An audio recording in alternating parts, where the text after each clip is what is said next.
ప్రజాభవన్లో CM Revanth Reddy అధ్యక్షతన TPCC కార్యవర్గ సమావేశం జరుగుతోంది. మంత్రులు, ఎమ్మెల్యేలు మీటింగ్ కు హాజరయ్యారు. ప్రభుత్వం ఏర్పాటైన తర్వాత నిర్వహిస్తున్న తొలి సమావేశం కావటం విశేషం. ఈ సమావేశంలో పార్టీ కార్యక్రమాలపైన చర్చ జరుగుతోంది.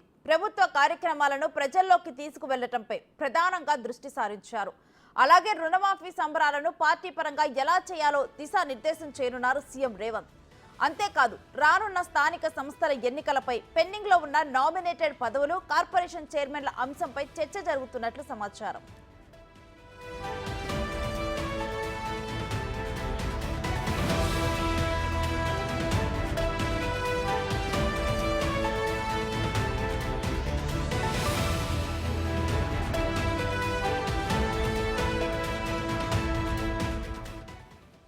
ఇదే అంశానికి సంబంధించిన డీటెయిల్స్ మా ప్రతినిధి సైదులు అడిగి తెలుసుకుందాం. సైదులు, ఈ సమావేశంలో ఏ అంశాలను చర్చిస్తున్నారు?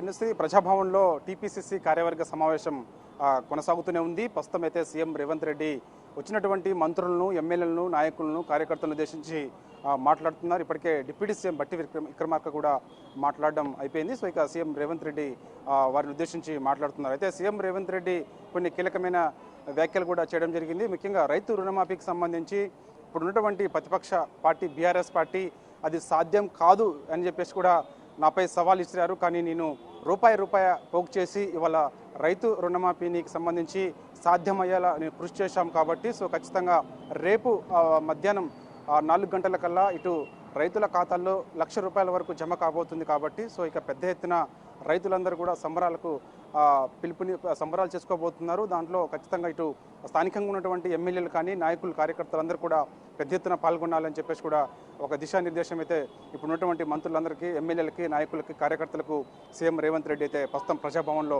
చేస్తున్నారు. చూస్తున్నాం మనము. ఇక ముఖ్యంగా అదేవిధంగా ఇప్పటికే రైతు రుణమాఫీ చేస్తే ఖచ్చితంగా నేను రాజీనామా చేస్తానని చెప్పేసి మాజీ మంత్రి, సిద్దిపేట ఎమ్మెల్యేగా ఉన్నటువంటి హరీష్ రావు నాపై సవాల్ ఇచ్చారు. ఇవాళ నేను ఆగస్టు 15 కల్లా రైతు రుణమాఫీ చేసి తీరుతానని చెప్పేసి పార్లమెంటు ఎన్నికల సమయంలో నేను ప్రచారం నిర్వహించాను.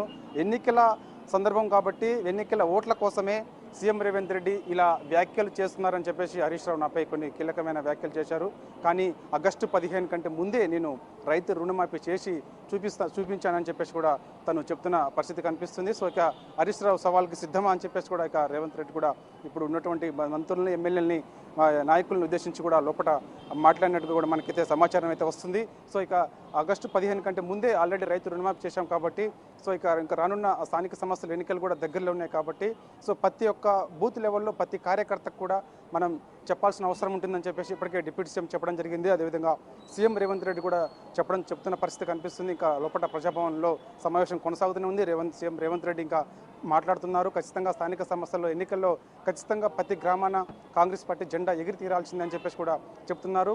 ఇక ఎవరైతే మధ్యవర్తిగా ఎమ్మెల్యేలు ఉన్నారో వారు ఎప్పటికీ ఇటు నాయకులకి, కార్యకర్తలకు, ప్రజలకు మధ్య వారధిగా ఉండాలి. ఎప్పటికప్పుడు ఇటు 6 గ్యారెంటీలకు సంబంధించిన అమలుకు సంబంధించి కూడా ప్రజల్లో విస్తృతంగా తీసుకెళ్లాలి. అదేవిధంగా కాంగ్రెస్ పార్టీ ఇచ్చినటువంటి 13 హామీలు ఏదైతే ఉన్నాయో అవి ఒక్కొక్కటిగా అమలు అవుతున్నాయి కాబట్టి వాటన్నిటి కూడా ఎప్పటికప్పుడు ప్రజల దృష్టికి తీసుకెళ్లాలి. ఎందుకంటే ఇది ప్రజాప్రభుత్వం కాబట్టి ప్రజలు కోరుకునే విధంగానే ఈ పాలన ఉంటుంది కాబట్టి సో ఖచ్చితంగా ఆ దిశగా అడుగులు వేయాలని చెప్పేసి కూడా సీఎం రేవంత్ రెడ్డి ఒక దిశానిర్దేశం అయితే చేస్తున్నారు. అందరూ కూడా చాలా సింప్లిసిటీ మెయింటైన్ చేయాలి, నిత్యం ప్రజల్లో ఉండాలి. ప్రజా సమస్యల కోసం మనం ఎంతైనా సరే ఏదైనా సమస్య వస్తే వెంటనే అక్కడ సమస్య ఎందుకు వచ్చింది ఏంటి అనేది కూడా ఆరా తీయాలి. వెంటనే పరిష్కారం అయ్యే దిశగా అడుగులు మనకు పడాలి తప్ప వేరే దురుద్దేశంతో గతంలో చేసినటువంటి ప్రభుత్వం అక్రమాలకు సంబంధించి కానీ అవన్నీ కూడా ఇప్పుడిప్పుడే ఒక్కొక్కటిగా బయటకు వస్తున్నాయి కాబట్టి సో ఇక అది అధికారుల పని అధికారులు చేస్తుంటారు. సో చట్టం తన పని తను చేసుకుంటూ పోతుంది. కానీ మన పని ఏంటి, మన యొక్క కర్తవ్యం ఏమిటి, మనకి ఎందుకు ప్రజలు బాధ్యత ఇచ్చారు, సో ఆ బాధ్యతను మనం ఖచ్చితంగా ఈ 5 ఏళ్లలో ప్రజలు నెరవేర్చి తీరాల్సిందే, ప్రజలకు చాలా దగ్గరగా ఉండాలని చెప్పేసి కూడా చెప్తున్న పరిస్థితి కనిపిస్తుంది. ఎన్నికలు అన్నీ అయిపోయి స్థానిక సంస్థలు ఎన్నికలు ఉన్నాయి కాబట్టి సో ఇప్పటికే మనం అమలు చేస్తున్నటువంటి 6 గ్యారెంటీ స్కీములు ప్రజలు విస్తృతంగా ఆదరిస్తున్నారు. ప్రజలకు చాలా దగ్గరగా అయ్యాము. ముఖ్యంగా మహాలక్ష్మి పథకం ఏదైతే ఉందో మహిళలకు సంబంధించిన ఫ్రీ బస్సు ఇప్పుడే కొన్ని కోట్ల మంది మహిళలు ఈ బస్సు సౌకర్యాన్ని వినియోగించుకున్నారు. వాళ్ళు కూడా చాలా హ్యాపీగా ఫీల్ అవుతున్నారు. గతంలో ఎన్నడూ లేని విధంగా ఇవాళ ఒక సీఎం రేవంత్ రెడ్డి ప్రభుత్వం మాకు ఇలాంటి ఫ్రీ బస్ సౌకర్యం కల్పించారని చెప్పేసి కూడా మహిళలు పెద్ద ఎత్తున హర్షం వ్యక్తం చేస్తున్న పరిస్థితి కనిపిస్తుందని చెప్పేసి కూడా చెప్తున్న పరిస్థితి కనిపిస్తుంది. అదేవిధంగా రైతు రుణమాఫీకి సంబంధించి కూడా చాలామంది పెద్ద మాటలు మాట్లాడారు. అసలు ఆదాయమే లేదు రాష్ట్రానికి, ఏ విధంగా రైతు రుణమాఫీ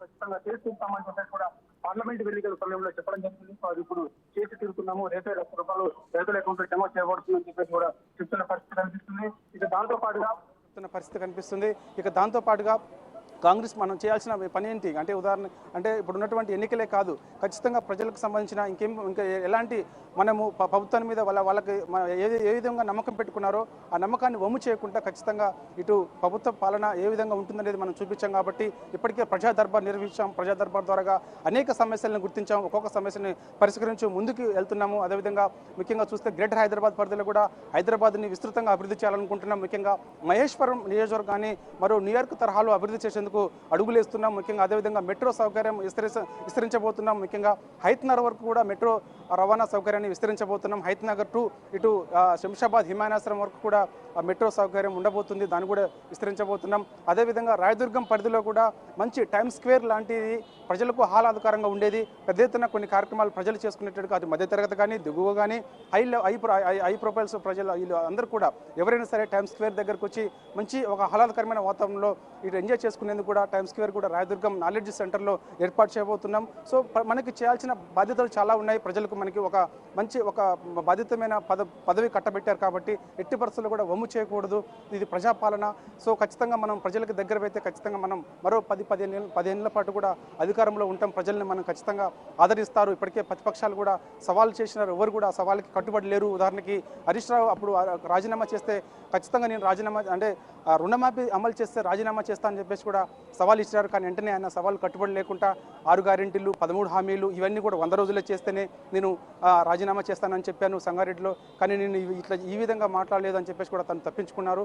సో ఈ విధంగా ప్రతిపక్షాలు ఏదేదో మాట్లాడుతూ ఉంటాయి, కానీ అవేమి కూడా మనం పట్టించుకోవద్దు. సో మొత్తం మనం నిత్యం ప్రజల్లో ఉండాలి, ప్రజా సమస్యలపైన దృష్టి సారించాలని చెప్పేసి కూడా చెప్తున్న పరిస్థితి కనిపిస్తుంది. అదేవిధంగా ఈ నెల 24 నుంచి కూడా బడ్జెట్ సమావేశాలు ఉండబోతున్నాయని చెప్పేసి కూడా చెప్పడం జరిగింది. బడ్జెట్ సమావేశంలో ఇప్పుడున్నటువంటి కార్పొరేషన్లకు సంబంధించి ఇప్పటికే చైర్మన్ పదవులు కట్టబెట్టాం కాబట్టి సో ఇక ఆ యొక్క కార్పొరేషన్కి సంబంధించి లోన్స్ కూడా ప్రజలు ఎంతోమంది ఉత్సాహంగా ఎదురు చూస్తున్నారు కాబట్టి కార్పొరేషన్స్లో కూడా బడ్జెట్ కేటాయించబోతుంది. సో అందరూ కూడా దాన్ని పదవులను కూడా చాలా జాగ్రత్తగా ఉండాలి. పదవి వచ్చింది కదా అని చెప్పేసి విర్రవీగొద్దు, ఎంతో బాధ్యతగా ఆ పదవికి వన్నె తెచ్చేలా వ్యవహరించాలని చెప్పేసి కూడా ఇటు వచ్చినటువంటి కార్పొరేషన్లు ఉద్దేశించి కూడా సీఎం రేవంత్ రెడ్డి మాట్లాడుతున్న పరిస్థితి కనిపిస్తుంది.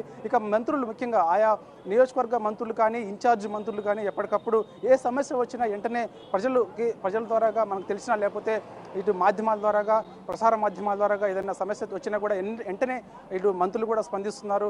ఇప్పుడు ఉదాహరణకి మొన్న జరిగినటువంటి సూర్యాపేట జిల్లా దోసపాడులో ఒక గురుకుల పాఠశాలలో ఒక బాలిక మృతి చెందిన విషయం అందరికీ తెలిసిందే. దానిపై వెంటనే మంత్రి పొన్నం ప్రభాకర్ కూడా ఆరా తీశారు, విచారణ చేయమని చెప్పేసి బీసీ వెల్ఫేర్ సెక్రటరీ సైదుల్ని ఆదేశించడం జరిగింది. సో ఈ విధంగా ఏ సమస్య ఉన్నా ముఖ్యంగా గ్రేటర్ హైదరాబాద్లో జిహెచ్ఎంసీ పరిధిలో కుక్కల బెడద కూడా చాలా ఎక్కువగా ఉన్నది కాబట్టి సో ఆ సమస్యను కూడా ఖచ్చితంగా పరిష్కరించాలి.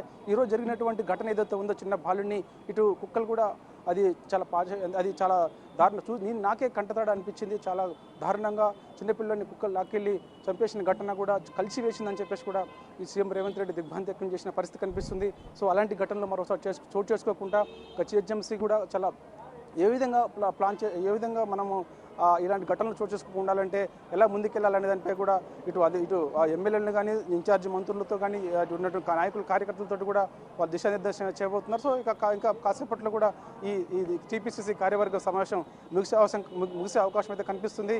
ఎందుకంటే చూసాం మనము ఈ ప్రభుత్వం ఏర్పడిన తర్వాత తొలిసారి అంటే కాంగ్రెస్ పార్టీ అధికారంలోకి వచ్చిన తర్వాత తొలిసారి టీపీసీసీ కార్యవర్గ సమావేశం అయితే తొలిసారి రేవంత్ రెడ్డి అధ్యక్షతన కొనసాగుతూ ఉంది. ఇప్పటికే మంత్రులందరూ కూడా వచ్చి లోపల ఉన్నారు. సీఎం రేవంత్ రెడ్డి చెప్తున్నట్టు వ్యాఖ్యలన్నింటినీ కూడా వాళ్ళు వింటున్నారు. సో ఖచ్చితంగా ఇప్పుడున్నటువంటి సంక్షేమ పథకాలు ఏదైతే ఉన్నాయో 6 గ్యారెంటీలు 13 హామీలు అదేవిధంగా రైతు రుణమాఫీ ప్రజల్లోకి విస్తృతంగా తీసుకెళ్లాలని చెప్పేసి ప్రధానంగా ఆ రైతు రుణమాఫీకి సంబంధించిన అంశాన్ని ఇటు ప్రజల్లోకి తీసుకెళ్లాలి, సంబరాల్లో మనం కూడా పాల్గొనాలని చెప్పేసి కూడా ఉన్నటువంటి మంత్రులను ఎమ్మెల్యేలు నాయకులను ఉద్దేశించి రేవంత్ రెడ్డి మాట్లాడుతున్నారు. రెండుశ్రీ థ్యాంక్ యూ సైదుల్.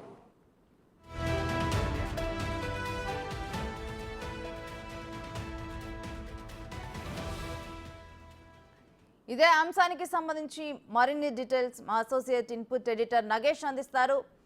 నగేష్, ప్రధానంగా ఈ సమావేశంలో ఏ అంశాలను చర్చిస్తున్నారు, డీటెయిల్స్ ఏ విధంగా ఉన్నాయి?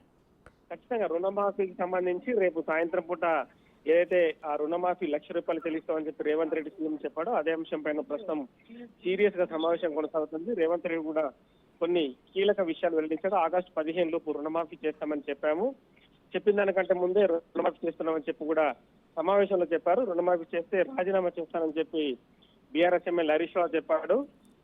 ఇది అసాధ్యమని చెప్పాడు. కానీ ఇప్పుడు అతను సిద్ధశుద్ధి ఉంటే రాజీనామా చేసి నిరూపించుకోవాలని చెప్పి కూడా రేవంత్ రెడ్డి ఛాలెంజ్ చేస్తున్నాడు. ఇక డిప్యూటీ సీఎం బట్టి విక్రమార్క కూడా ఏదైతే బడ్జెట్ కు సంబంధించి రుణమాఫీ కార్యక్రమాన్ని ప్రతి పోలింగ్ బూత్ ప్రతి ఓటర్ దగ్గర కూడా తీసుకెళ్లాలని చెప్పి కూడా క్లియర్ గా చెప్పారు. తలెత్తుకొని ఎక్కడ తగ్గకుండా ప్రచారం చేయండి అని చెప్పి కూడా సమావేశంలో వెల్లడించిన పరిస్థితి. గత ప్రభుత్వం ₹1,00,000 రుణమాఫీని 2,25,000 చొప్పున 4 దఫాలుగా పూర్తి చేశారు. 7 లక్షల కోట్ల అప్పులతో అధికారం చేపట్టిన మనము 2 లక్షల రుణమాఫీని నెలల వేదులను అమలు చేస్తున్నామని చెప్పి కూడా చెప్పిన పరిస్థితి. ప్రస్తుతం ఇంకా సమావేశం కొనసాగుతుంది. దీనిపైన రేపు బ్యాంకర్ల సమావేశం ఉంది. రేపు విధి విధానాలు, రాష్ట్రంలో రుణమాఫీ అమలు తీరును ఎలా అమలు చేయాలన్న దానిపైన రేపు పూర్తిగా కాంగ్రెస్ నాయకులతో సిద్ధంగా ఉండాలని చెప్పి రేవంత్ రెడ్డి పిలుపునైతే ఇచ్చారు. అయితే నగేష్, ఆధార్ కార్డు లేని కొందరి రైతులకు కూడా ఈ రుణమాఫీ పథకం అందనున్నట్లుగా తెలుస్తుంది. ఖచ్చితంగా అంటే వ్యవసాయ పాస్బుక్ ఏదైతే ఉందో పాస్బుక్ ఆధారంగా రుణమాఫీ చెల్లించాలని చెప్పి రేవంత్ ఆల్రెడీ చెప్పారు. కాబట్టి రేషన్ కార్డు అనేది కూడా ఒకటి ఐడెంటిటీగా తీసుకోవాలని చెప్పారు. ఎందుకంటే ఆ రెండింటికి సంబంధించిన నేమ్స్ దానికి ఈక్వల్ గా ఉండాలనేది కూడా ఒక ఆలోచన. ఎందుకంటే ఒక దానిలో నేమ్స్ ఉండి ఒక దానిలో లేకున్నా కూడా కొంచెం ఇబ్బందికరంగా ఉంటుంది. కుటుంబానికి సంబంధించి ఏదైతే పాస్బుక్ ఉందో పాస్బుక్ లో రేషన్ కార్డులో కూడా నేమ్స్ ఒకసారి సరి చూసుకోవాలని చెప్పి అధికారులకు చెప్పిన క్రమంలోనే ఆధార్ కార్డ్ అనేది ప్రామాణికం ఏం కాదనేది కూడా చెప్తున్న పరిస్థితి. ఎందుకంటే పాస్బుక్ ఉంటే కనుక ఖచ్చితంగా రుణమాఫీ చెల్లించాలని చెప్పి అధికారులకైతే దిశానిర్దేశం చేశారు. Right, thank you Nagesh.